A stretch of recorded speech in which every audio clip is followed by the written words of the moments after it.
Assalamualaikum warahmatullahi wabarakatuh.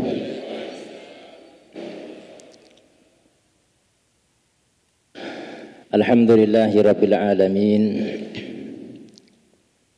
Wassalatu wassalamu ala ashrafil mursalin sayyidina wa habibina wa syafi'ina wa maulana Muhammadin sallallahu alaihi wa ala alihi wa sahbihi ajma'in.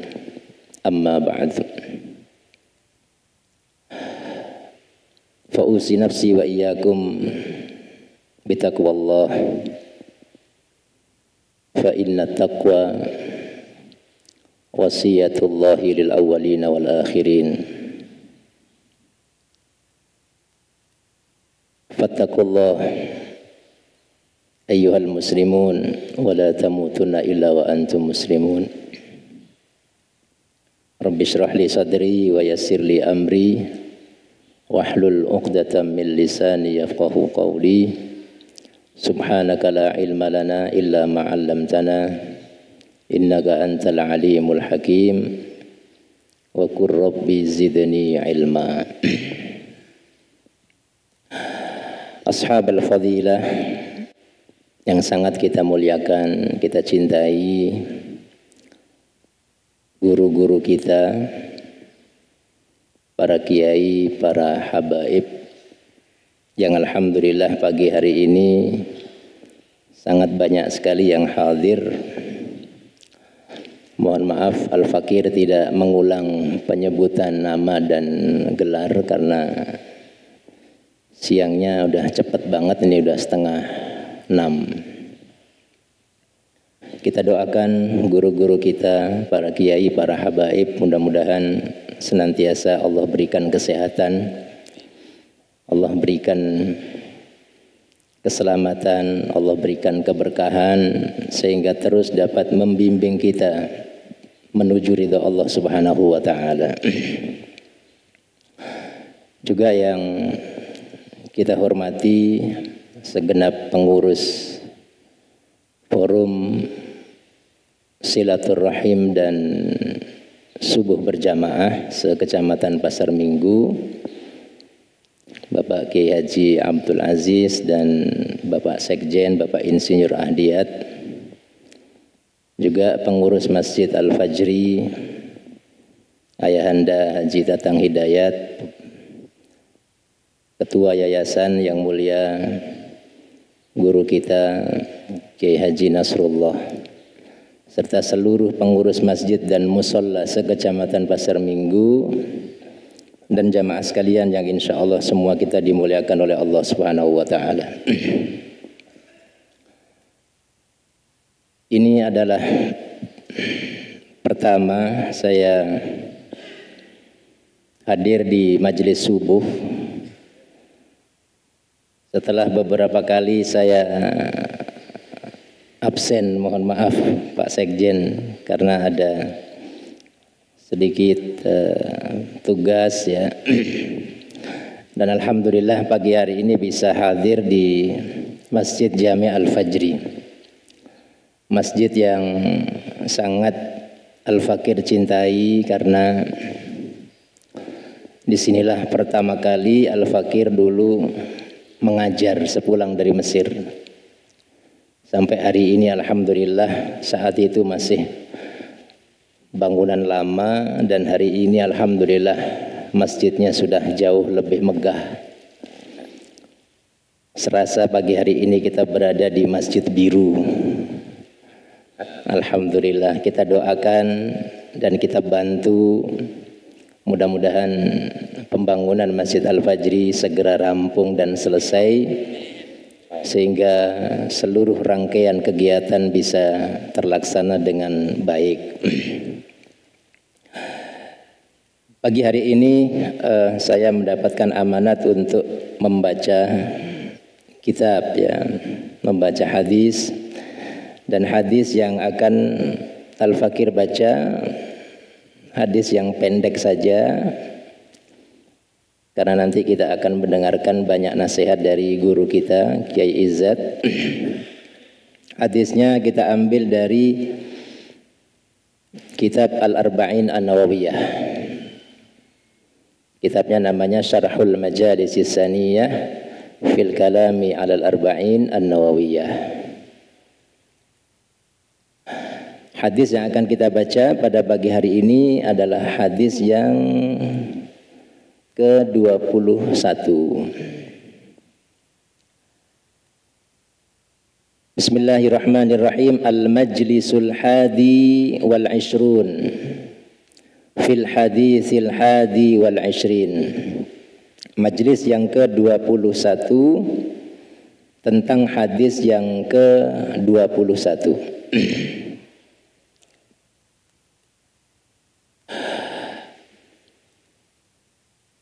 An Abi Amr wakila Abi Amrah Sufyan bin Abdullah radhiyallahu an qala qultu ya Rasulullah qul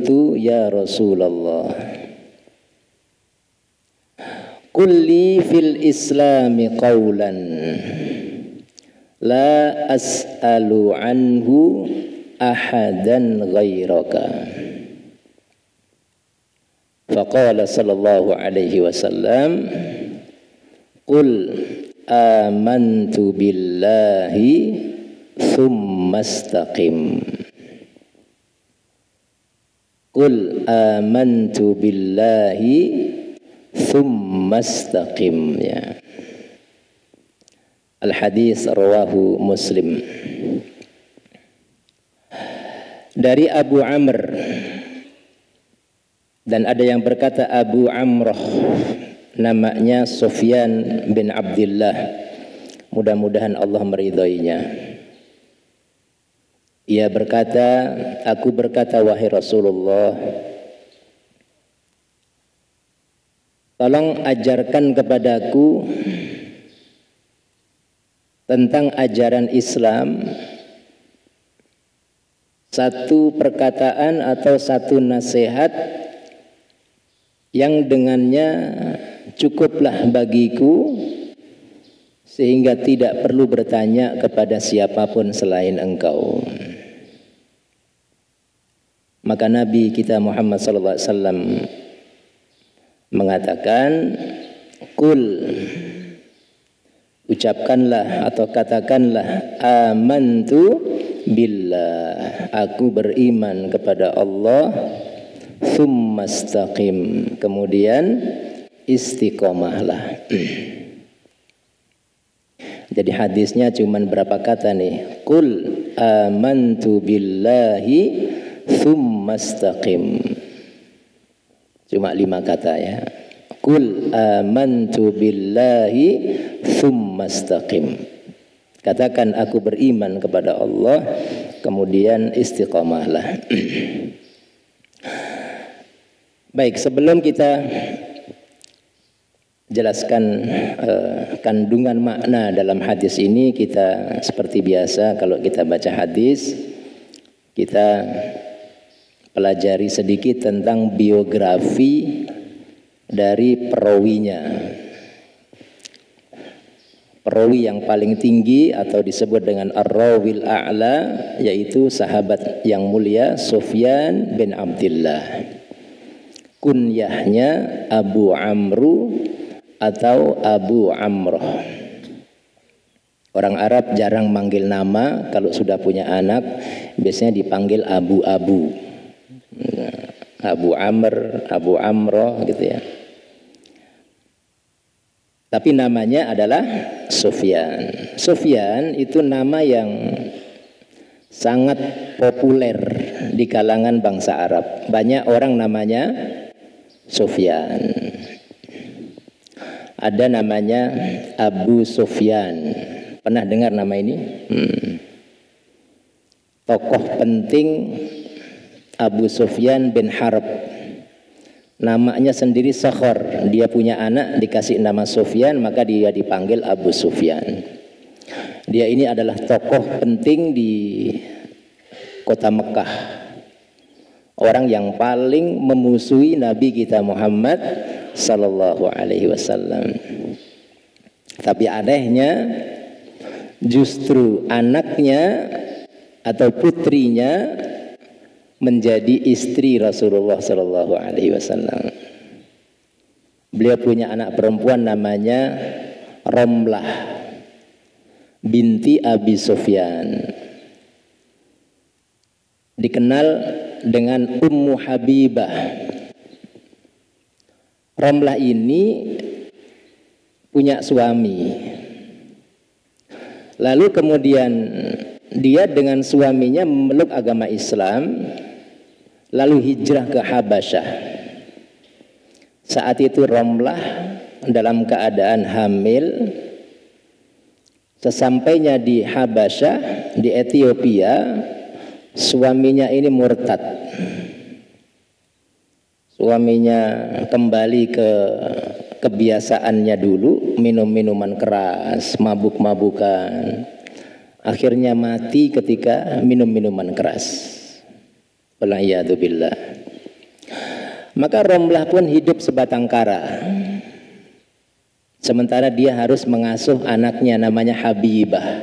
Maka dikenallah beliau dengan Ummu Habibah. Selesai masa iddahnya, Rasulullah mendengar kabar ini, maka beliau mengirim surat dari Madinah ke Raja Habasyah, yaitu An-Najasyi. Isi suratnya, beliau minta dinikahkan dengan Ummu Habibah. Jadi ini adalah pernikahan pertama jarak jauh. Namanya nikah online. Ya. An-nikah bitaukil. Jadi pernikahan dengan perwakilan. Nabi sallallahu alaihi wasallam di Madinah, calon istrinya di mana? Di Habasyah. Akhirnya menikahlah dengan Nabi sallallahu alaihi wasallam. Ummul Mukminin, ya, Sayyidah Romlah binti Abi Sufyan. Ada juga namanya Abu Sufyan bin Al-Harith. Ini juga adalah tokoh Quraisy yang sangat memusuhi Nabi sallallahu alaihi wasallam. Padahal dia ini sepupunya Nabi. Bahkan disebut dalam sejarah Abu Sufyan bin Al-Harith ini adalah orang yang paling mirip dengan Nabi fisiknya. Ini teman mainnya Nabi waktu kecil, karena seumuran, sesusuan dengan Nabi sallallahu alaihi wasallam pada Sayyidah Halimah Sa'diyah. Tapi begitu Nabi sallallahu alaihi wasallam diangkat sebagai Rasul, dia berubah menjadi musuh bebuyutan Nabi sallallahu alaihi wasallam. Subhanallah, ya. Kawan jadi apa? Lawan. Dan itu berlangsung sampai 20 tahun musuh Nabi sallallahu alaihi wasallam. Padahal teman awalnya. Sepupu. Karena Al-Haris ayahnya itu kakak adik dengan Sayyid Abdullah, ayah baginda Nabi sallallahu alaihi wasallam. Sama kayak Abu Thalib gitulah. Lalu masuk Islam di akhir-akhir tahun ketika Fathu Mekah, ketika penaklukan Mekah tahun 8 Hijriah. Dan itu Nabi sallallahu alaihi wasallam selalu berpaling saking marahnya dengan siapa ini? Abu Sufyan Al-Haris ini. Lalu kemudian pada perang Hunain akhirnya diterima keislamannya dan menjadi sahabat yang mulia di antara sahabat-sahabat Nabi sallallahu alaihi wasallam.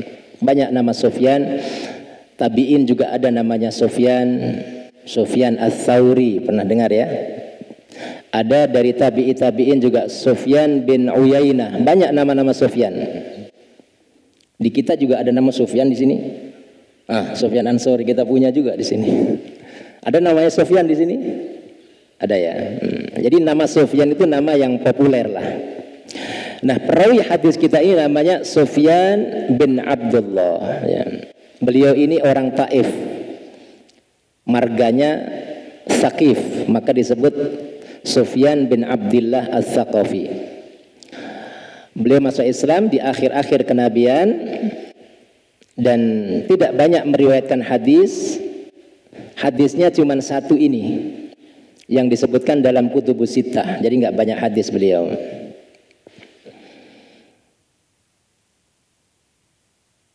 Baik. Kemudian dari sisi kedudukan hadis, hadis ini hadis yang sangat mulia, hadis yang disebut oleh para ulama sebagai bukti jawami'ul kalim. Jadi Nabi sallallahu alaihi wasallam itu salah satu keunggulannya kalau ngomong nggak banyak, tapi maknanya apa? Sangat dalam ya. Beliau mengatakan sedikit banget di sini. Qul amantu billah tsumma istaqim. Kemudian kita ambil beberapa faedah yang penting dalam hadis ini. Ada 3 saja kita ambil faedahnya. Yang pertama, hadis ini menunjukkan tentang besarnya semangat para sahabat untuk menuntut ilmu.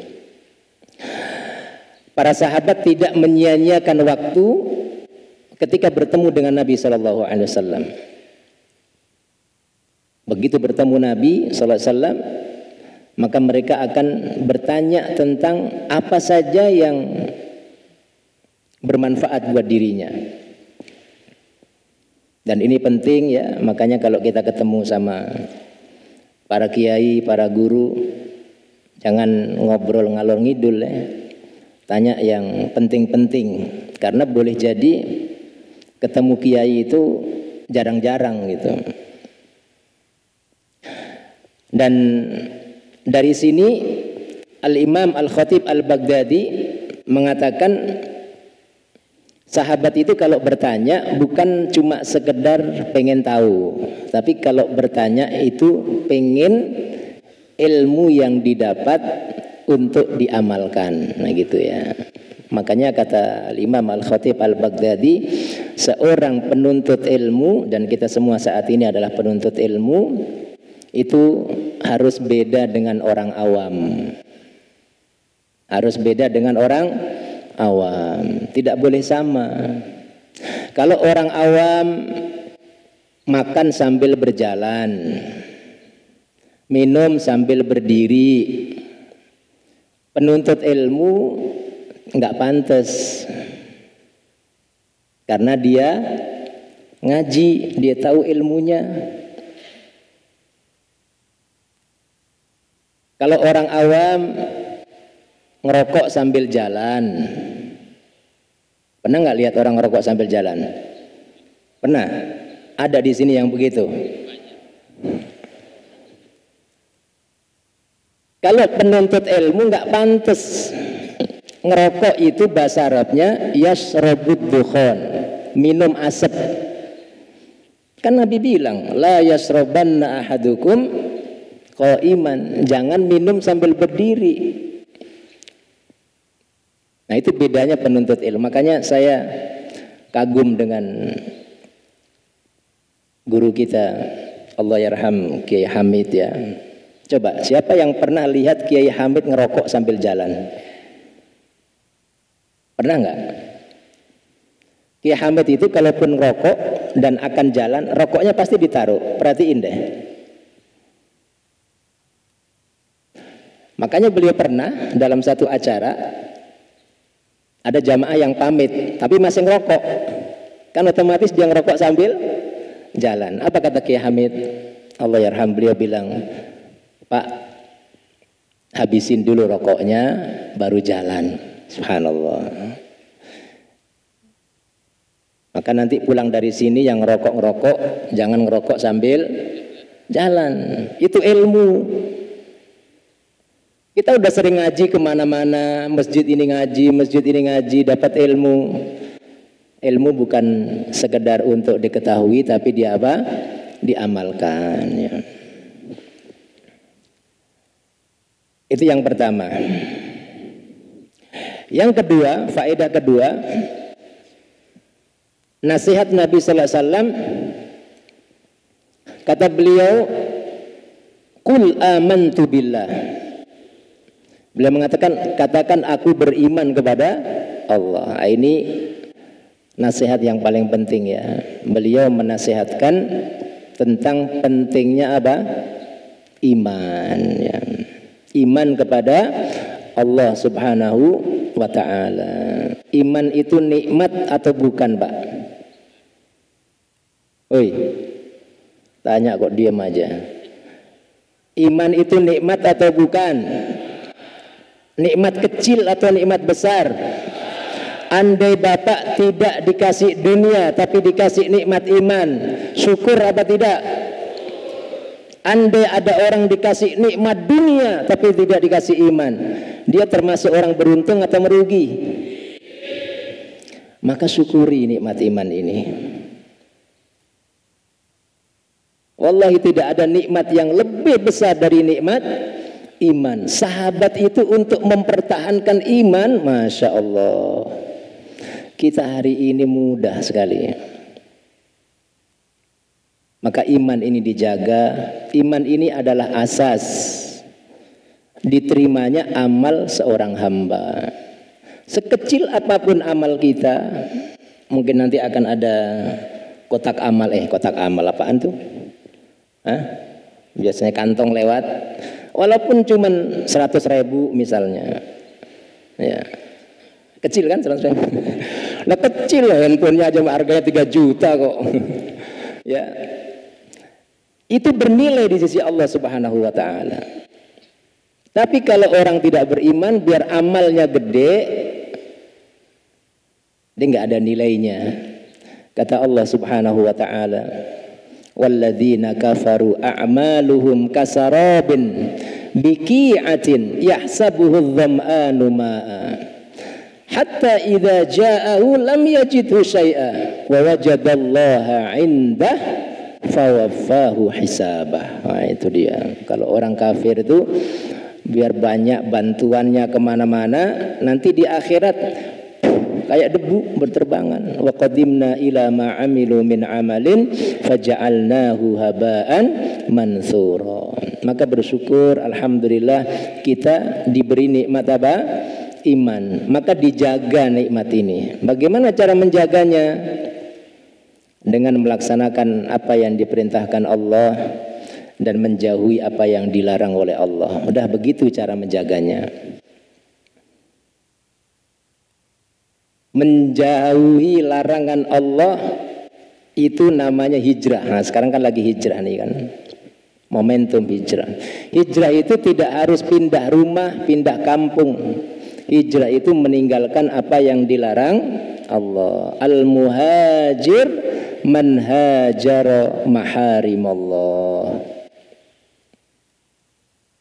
Orang yang hijrah sejati sesungguhnya adalah yang meninggalkan larangan Allah, meskipun di rumahnya tidak bermaksiat, di tempat kantor tidak bermaksiat, di jalanan tidak maksiat. Itulah orang yang hijrah, sekalipun dia nggak kemana-mana.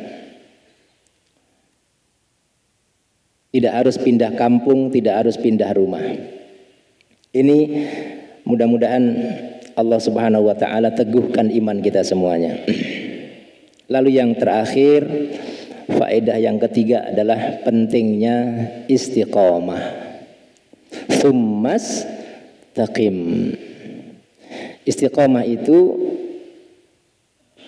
adalah hal yang sangat pokok di dalam agama ya. Istiqomah artinya menempuh jalan yang lurus ya, tidak belok kanan, tidak belok kiri, tidak ekstrim kanan, tidak ekstrim kiri. Tadi imam kita Ustaz Jamalul Lail tadi ngimamin, ihdinas siratal mustaqim. Tunjukilah kami jalan yang istiqomah. Bukan jalannya orang-orang yang ekstrim. Ghairil maghdubi alaihim, jalan orang yang ekstrim kanan Yahudi. Waladhdallin, jalan orang yang ekstrim kiri yaitu orang Nasrani. Kita tengah. Itulah istiqomah. Dan ternyata perintah terberat dalam Al-Quran itu bukan sholat. perintah terberat bagi Nabi Shallallahu Alaihi Wasallam bukan salat, bukan puasa, bahkan bukan jihad, perang di jalan Allah.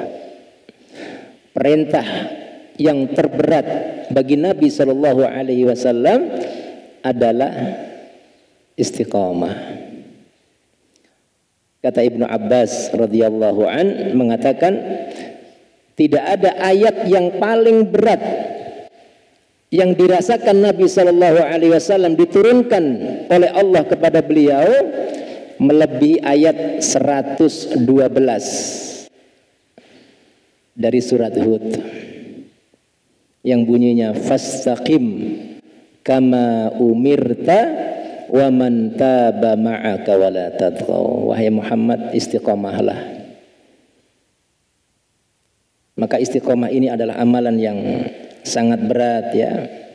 Kita berusaha apa yang sudah kita lakukan kita jaga ya. Sampai nanti kita semua menghadap kepada Allah Subhanahu wa taala. Meskipun tidak ada orang yang sempurna dan tidak mungkin kita bisa istiqomah dengan sempurna. Artinya orang yang istiqomah bukan tidak boleh salah, bukan tidak boleh berdosa, mungkin berdosa, tapi bedanya kalau orang istiqomah begitu salah dia segera bertaubat dan beristighfar kepada Allah. Begitu kata Allah, fastaqimu ilaihi wastaghfiruh.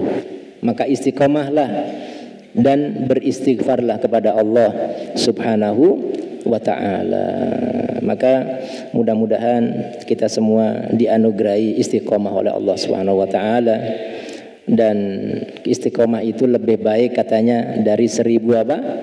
Karomah. Wal istiqomah khairun min alfi karomah. Kenapa? Karena tidak ada syarat masuk surga orang harus punya karomah. Tapi orang yang punya istiqomah dia pasti masuk surga. Jadi kata para ulama kita, al istiqomah khairun min alfi karomah. Istiqomah itu jauh lebih baik dari seseorang diberikan apa? 1000 karomah. Allah Ta'ala berfirman, innal ladzina qalu rabbuna Allah thumma istaqamu tatanazzalu alaihimul malaikah alla takhafu wa la tahzanu wa abshiru bil jannati allati kuntum tu'adun. Istiqomah langsung dikabari bahwa dia adalah ahlul jannah ya. Aku luma tasma'un wallahu ta'ala a'la wa a'lam.